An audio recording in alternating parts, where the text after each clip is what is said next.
What's cracking YouTube? My name is Neckpunch and we have reached 11 subscribers. Okay, so I was going to do something to celebrate 10, but before I could do anything about it, we hit 11. So in honor of my amazing 11 subscribers, today I'm counting down my top 11 favorite Pokemon. Now this was a really difficult list to make, but make it I have. So let's get straight into it with number 11, Toxicroak. So there's so much to love about this Pokemon. I love frogs. I think poison frogs are really cool. And Toxicroak kind of reminds me of Spittle from Beast Wars, which is one of my favorite toys. I had a Toxicroak on my first ever team. I also rediscovered Toxicroak recently in competitive play. He's got an awesome ability in Dry Skin and still has a unique typing 3 generations later. So, I mean, as far as a poison frog Pokemon goes, I think Toxicroak is pretty perfect. Number 10, Cloyster. Cloyster made clams cool. That may be all I need to say about this Pokemon. Mollusks in general, I mean, what do? They just sort of sit there and have shells. But Cloyster sits there with this giant thick shell, sitting there with his smug little face in there, just going, I see you and you can't get me because my defense is too high and I can shoot spikes out of cannons on my shell. And he also kind of reminds me of Barbos from Donkey Kong Country 3, which was also a wicked game. So there you go, Cloyster. Number 9, Victreebel.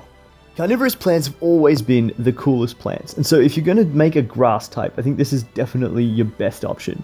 Victreebel is the original carnivorous plant Pokemon. I've always thought it was just so cool. I love its colors, I love its design, I love how its mouth is on the top of its head, I love its smug expression, I love that in the anime, instead of saying its own name, it just... I've got such great memories of playing the games with Victreebel, and it's always been one of my favorites. Number 8, Donphan. Okay, now, if you are old enough to have watched Pokemon the first movie when it first came out in the cinema, you'll know exactly the moment that I'm about to talk about. In the opening sequence, Ash is fighting this other trainer, and the music is playing so you can't hear what they're saying. Ash throws out his Bulbasaur, and this trainer throws out a Pokemon that none of us had ever seen before. We lost our minds. This big-ass looking elephant thing that can turn its body into a tire and roll around. That thing was amazing, and we had no idea what it was, which just made it even more exciting. And we didn't have the same kind of access to the internet back then. I mean, we had the internet, but it wasn't like you could just Google it right there. There were weeks, maybe months, where we were trying to figure out, what is that Pokemon? What is its typing? What is its name? Is it gonna be in Gold and Silver? What is it? And eventually we found out, yeah, it's Donphan, and it's friggin' awesome. Number 7, Alolan Sandslash. Okay, so my introduction to Pokemon was through the Pokemon anime, and the very first episode that I ever saw was the path to the Pokemon League, where Ash meets this trainer called AJ who has a Sandshrew, and this Sandshrew just bodies Ash's Pokemon. And I remember thinking, Sandshrew is so cool, and Sandshrew was my favorite Gen 1 Pokemon. Well, it was my favorite Pokemon, there was only Gen 1. The problem is that later when I started to play the games, I needed to evolve my Sandshrew. But Sandslash just kind of had a bit of a shallow move pool. It didn't have the power that I wanted from a fully evolved Pokemon, and I didn't like the design enough to really hang in there with Sandslash, and I sort of lost love for that pair of Pokemon. But then, Gen 7 brought us this beautiful creature. I'm not really a huge fan of Igloo Face. He looks kind of weird, but when I saw this Sandslash, my heart lit up. I thought, finally, the time has come for me to use a Sandslash on my team. And it may not be the original ground type Sandslash, but no, this thing is going to be even better. Look at him. He's got these amazing, awesome, huge icicle quills. He's this beautiful ice type color scheme. He's got these wicked ice pick claws. Alolan Sandslash just gave me everything that I'd ever wanted out of the Sandshrew line, and immediately made it onto my Pokemon Sun team. Yes, I traded it in, and very quickly became one of my favorite Pokemon. Number 6, Haxorus. So Haxorus for a long time would have been number 4 on this list, but it's just recently been usurped by a couple of other dragon types. But I still really love this Pokemon. When Gen 5 was first announced, one of the very first Pokemon that was revealed was Axew. And I remember looking at it thinking, that Pokemon is flippin' cute. It's a dragon type. This is the dragon type that I'm going to use. I'd never used a dragon type before because I'd never really liked any of the dragon types. Gen 1, 2, 3, 4, I'd seen them all and none of them really captured what I wanted a dragon type to be. And I just had a feeling Axew was going to become that dragon. Pretty much, I wanted something that looked like a dinosaur. Haxorus is not exactly what I was hoping for, but I had journeyed with my Axew for so long that I was attached to the Pokemon, and the design has grown on me. I was hoping for something with a bigger mouth that looked a little bit more like a T-Rex, I suppose. But at the end of the day, it's a dragon-type Pokemon that looks like a dinosaur and has axes on its face. Not to mention, its shiny is flames. Like I said, it was top 4 for a long time, and it's only recently that I've conceded number 5, Hydreigon. Yes, I concede. I like Hydreigon just that little bit more than Haxorus. I struggled with Hydreigon for a long time because Violet evolves so late. By the time I encountered Dino in Pokemon Black, I'd already well decided what my team was going to be. I tried to play through the game again with Dino as my starter, trading him in, but it was really frustrating because Hydreigon is better as a special attacker, but Dino and Xylis are better as physical attackers. And at the time, the only way you could get Dark Pulse on Hydreigon was through breeding, so you had to rock out with this Dino up until level 40 something with a special move that really, it wasn't a fun experience. However, recently, playing more competitive battling, particularly the UU tier, that's my favorite tier to play. Hydreigon, with its ground immunity and its psychic immunity, has just been so valuable to my teams. And the appreciation for the fact that we have a 3-headed Hydra Dragon Pokemon that floats in the air and is a really beautiful color scheme, it's knocked Haxorus down to that number 6 spot.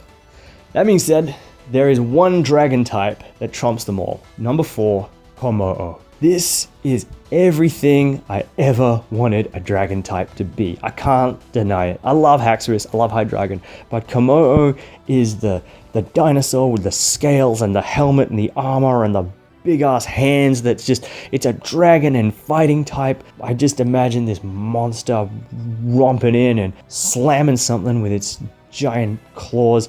I love it. I know that its signature move is a special type, but I just love running physical, bulletproof Kommo-o, just storming in there and taking lives. It's just everything a dragon type should be. Now, a Pokemon that has been sitting towards the top of my list forever and really probably has no danger of ever being dropped is number 3, Scyther. Aside from Sandshrew, Scyther was my other favorite Gen 1 Pokemon. This thing just has everything. It's green, which is my favorite color. It's a praying mantis, which is wicked, but it's a praying mantis with swords for arms. Plus, for some reason, it's just dinosaur-y as well, and we already know that's something that really I like. So, Scyther is just this amazing combination of all these things, and that's pretty much all I can say. Scyther was part of my Pokemon Heart Gold winning team, and I love it. I wish that it wasn't 4 times weak to rock. I wish it was a little bit more viable in the higher tiers competitively, but can't win them all. Scyther, I will always love you. Number 2, Infernape. Now, I've heard it said before by others, and I completely agree. You never forget your first starter. Infernape was more than my first starter. Infernape was the Pokemon that got me back into Pokemon. I loved it during Gen 1 and 2, and then I kind of got over it, outgrew it, whatever. Then years later, I just had this thought, hey, Pokemon's probably still going. I wonder what new Pokemon they've released since I last checked.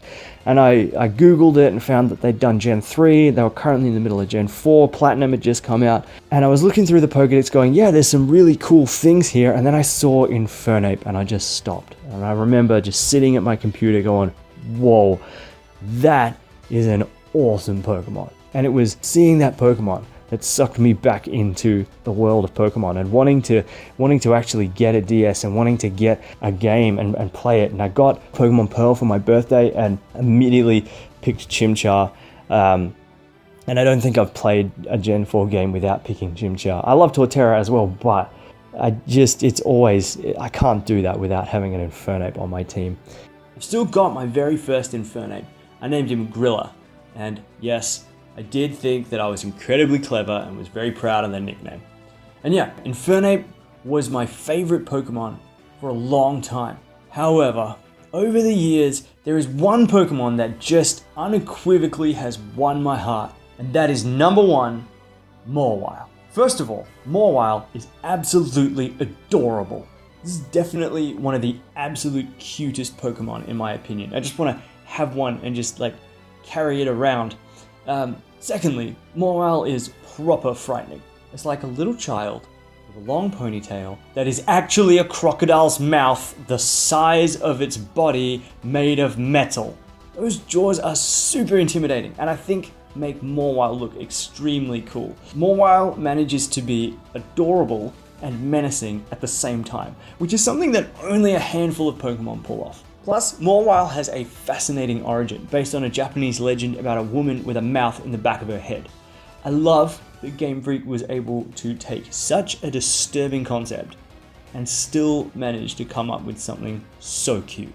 If it was me designing the Pokemon based on that story, I would probably have given myself nightmares.